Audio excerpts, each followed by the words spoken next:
Bien, antes que nada, buenos días y agradezco la atención por la invitación para la plática. De 5 años para atrás se manejaba mucho en los libros de medicina aeroespacial que ciertos criterios para volar a los pacientes. Actualmente disminuyeron estos criterios y el paciente que se puede volar pues es casi todos los pacientes. Solo hay 2 tipos de pacientes que no vamos a volar y lo veremos conforme pase la plática. ¿Cómo inició el transporte aéreo? Pues inicia en los 1790, 1800, con transporte de pacientes en las guerras franco-prusianas, con traslado vía globo. Los militares empiezan a ver las ventajas del transporte rápido para darle una buena atención a los pacientes. No es hasta la guerra de Corea que se empiezan a utilizar helicópteros o aeronaves de ala rotativa para iniciar el transporte de este tipo de pacientes.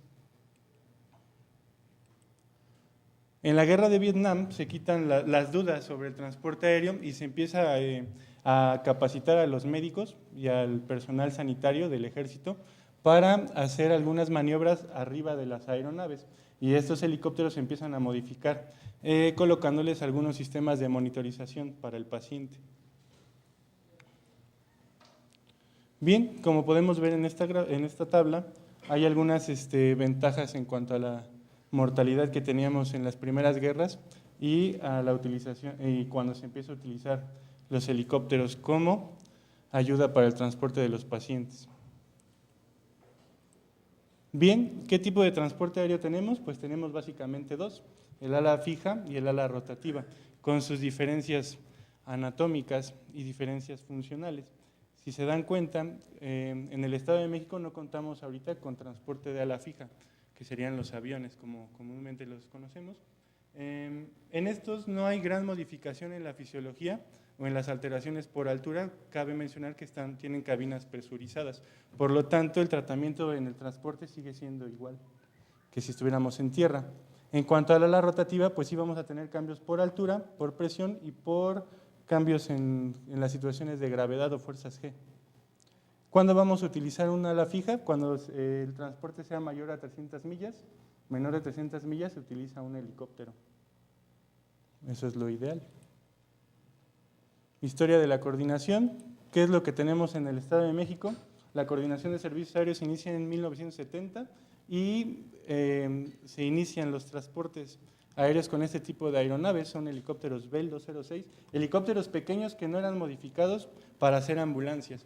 El primer transporte que se realiza en el Estado de México es el transporte de un policía baleado en Nesa, es el transporte que se realiza y lo tienen más o menos en 1978.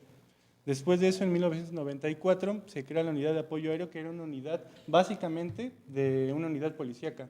Acudían a lo que eran persecuciones y robo de bancos. Después de esto se empieza a implementar en el país un programa para realizar ambulancias aéreas en toda la República. El gobierno del Estado de México adopta esta situación y comienza a modificar sus aeronaves para realizar este tipo de traslados. En el 2006 se cambia el nombre a Unidad de Rescate Aéreo con la compra de estos 2 helicópteros Agusta Koala, que son los que ustedes conocen, que son de fabricación italiana y que ya están modificados como ambulancia. De fábrica ya vienen hechos ambulancia.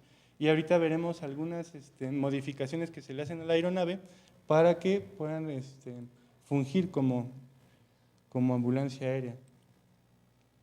Bien, el helicóptero blanco que tienen al lado izquierdo es un 109 Gran, es un helicóptero más grande, bimotor, y que obviamente nos ayuda a volar de noche y en mal clima.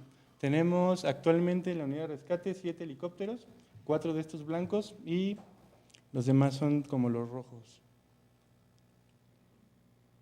Este es el personal que labora actualmente en la unidad de rescate aéreo. Bien, ¿con qué servicios cuenta el Estado de México actualmente para este tipo de servicios? Bueno, ambulancia aérea, de nuestro 100% de operaciones van a ser el 76% de las que realizamos. Entre ellas pues se dividen en traslado interhospitalario y primer contacto. ¿A qué me refiero? Traslado interhospitalario es todo el traslado que ustedes, o entre hospital y hospital, tienen un convenio y nosotros fungimos como transporte nada más. El primer contacto es básicamente, hay un choque en la carretera Valle de Bravo y nosotros acudimos como ambulancia de primer contacto. Ese es el servicio. Así se divide ambulancia aérea. Búsqueda y rescate, traslado de órganos y extinción de incendios, depende de la temporada. Bien, cabe mencionar que los servicios de helicóptero actualmente en el Estado de México no dejan de funcionar en la noche. Está capacitado el personal con instrumento de visión nocturna para que podamos realizar efectivamente este tipo de transportes.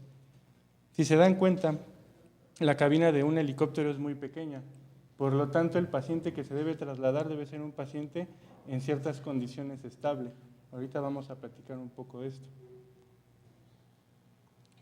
Bien, traslado interhospitalario. Lo ideal de un traslado interhospitalario es que el personal médico o paramédico que llega en el helicóptero avance hasta la sala de reanimación o sala de choque o quirófano para poder extraer al paciente ahí.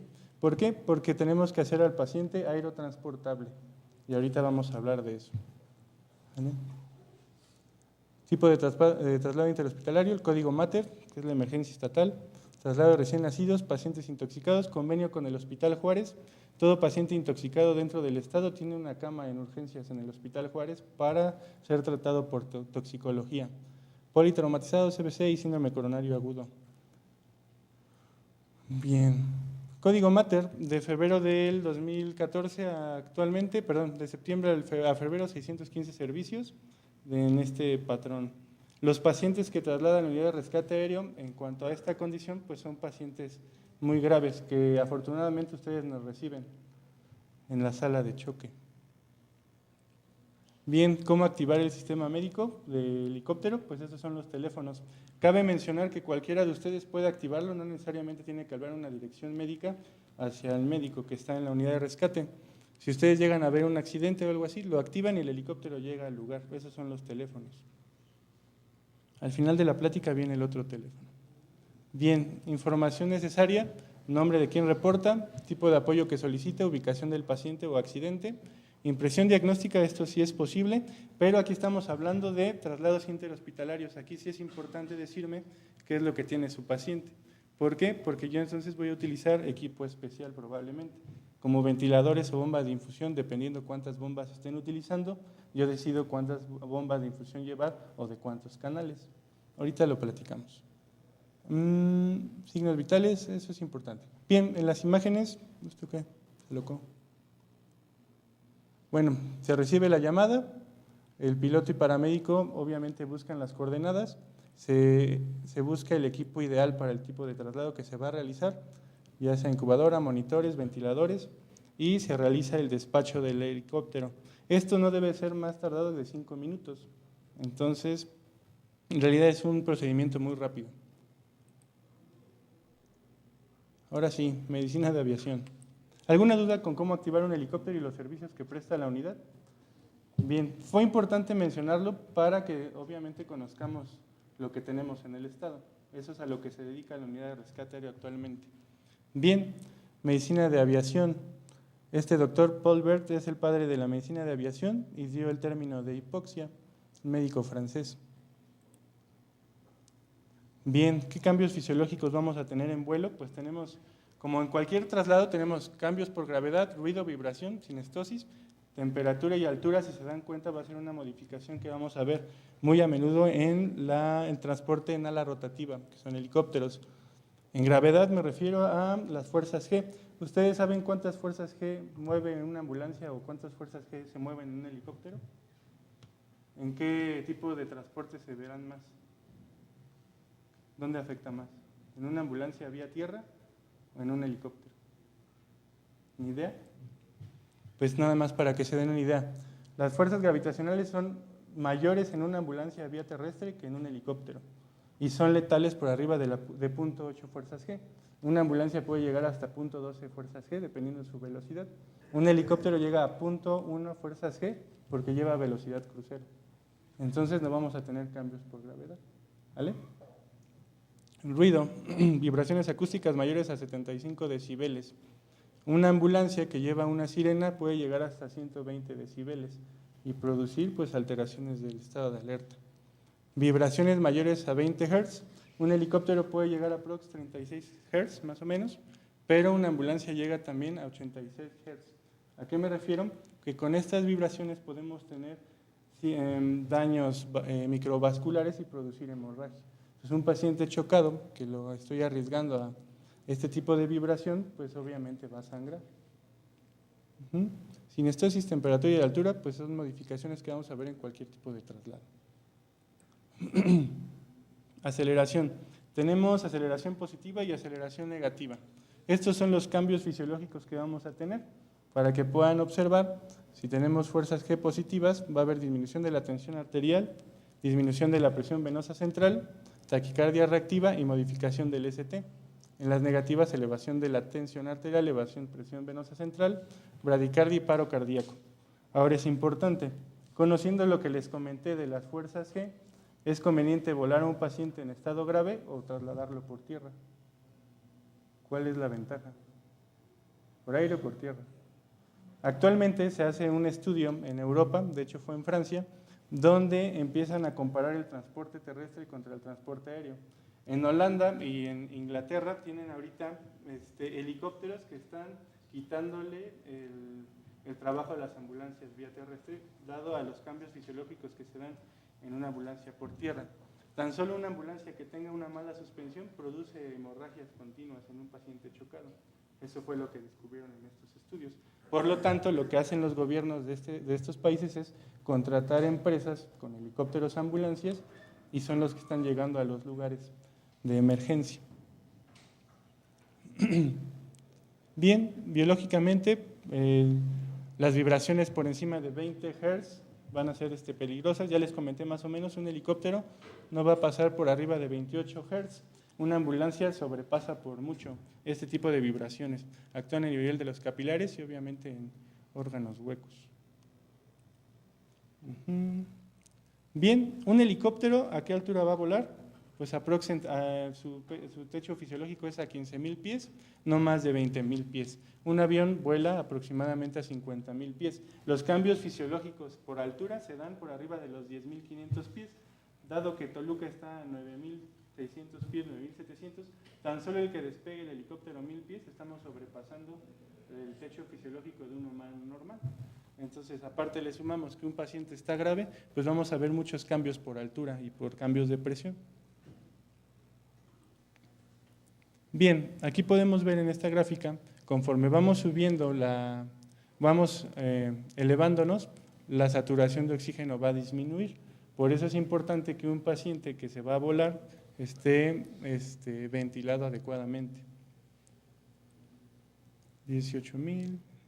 ¿Cuáles son las leyes que van a actuar o las leyes de la física que actúan en este nivel? Pues la ley de Boole y la ley de Dalton, que dicen a mayor altura, menor presión atmosférica y a mayor altura, menor temperatura. Eso es importante. El paciente chocado va a estar hipotérmico, ¿no? Y el paciente chocado va a estar hipotenso y va a estar hipóxico. Si yo lo subo a este tipo de estrés, obviamente va a empeorar la situación del paciente. Por lo tanto, no les estoy diciendo que los pacientes no se vuelan, sino que los vamos a hacer aerotransportables. Un paciente chocado que esté saturando por abajo de 80, tengo que ver la forma para yo volarlo, que esté por arriba de 90, ¿vale? Con las medidas que tengamos que realizar en tierra.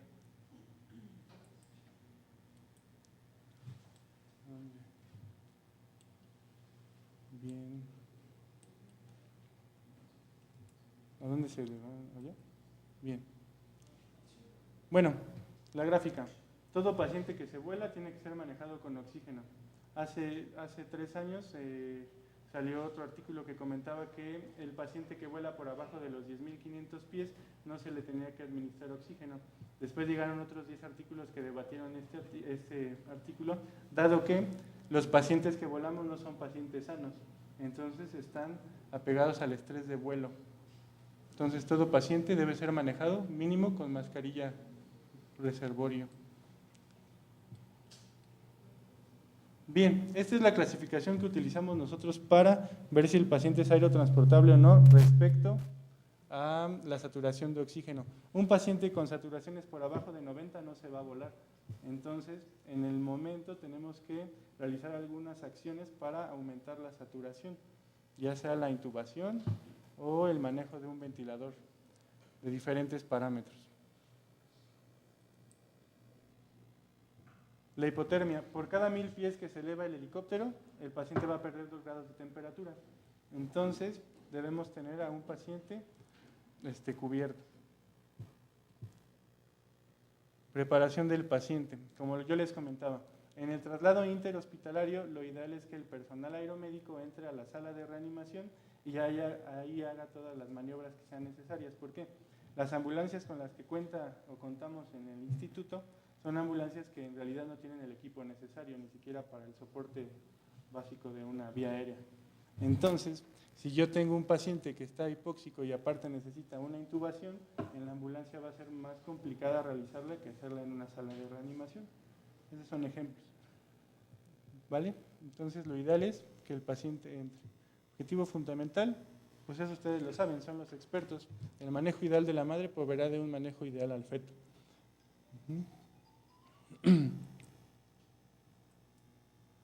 Preparación del paciente. Bien, ¿hasta aquí hay dudas ahorita? Entonces, ¿todos los pacientes pueden volar? ¿Cuáles no se vuelan? No me han preguntado. El único paciente que no se va a volar es el paciente que hizo buceo. Contravierte las leyes que vimos, ¿no? Entonces, el que hizo buceo hay que esperar 24 horas a 48 para poderlo volar. Es el único paciente que no se vuela. Todos los pacientes, los demás pacientes se pueden hacer aerotransportables. Hace 10 años no se volaban los traumas de cráneo, ¿no? Actualmente el trauma de cráneo no tiene alteración, aunque yo lo vuela a 13,000 pies, no hay problema. No hay aumento de la presión intracraneana. ¿Dudas? Entonces, todos los pacientes los tenemos que convertir o hacer aerotransportables, pero se pueden volar.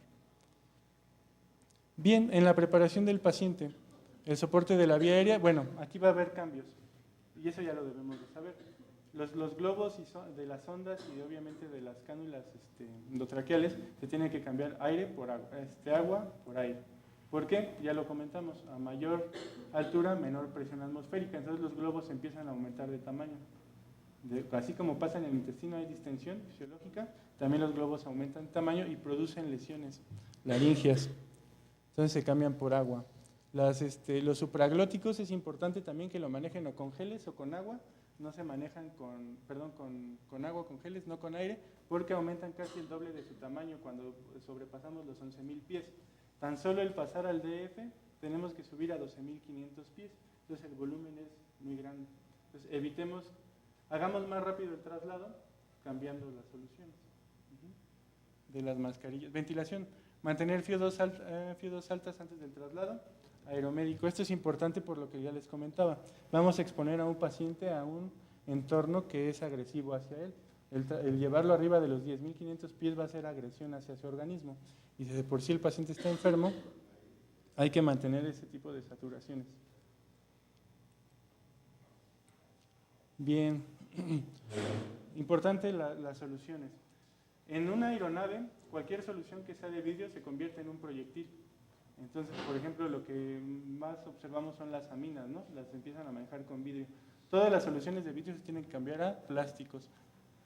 Y circulación, los accesos venosos, eso es importante para enfermería. A veces se ve mal que se vea toda la tela adhesiva alrededor del brazo del paciente, pero es importante. Un paciente en estado crítico es importante tener accesos venosos adecuados. Si yo pierdo ese acceso no puedo dar reanimación avanzada porque no puedo administrar medicamentos. Entonces es importante. Y se mantendrá monitorizado el paciente hasta el arribo del médico. Bien, también es importante y cabe mencionar, las ambulancias con las que se realizan los traslados en todos los centros a nivel estatal no cuentan a lo mejor con monitores ni oxímetros para continuar el manejo del paciente. Por eso es ideal que el médico o el paramédico aéreo llegue hasta la sala de reanimación y observe bien la monitorización del paciente. Después de esto llegará el paramédico médico y colocará su equipo. Lo ideal es, por ejemplo, si ustedes hacen un traslado, en su ambulancia lleven todo este tipo de equipos y se haga el cambio antes de elevar o de subir al paciente a la aeronave.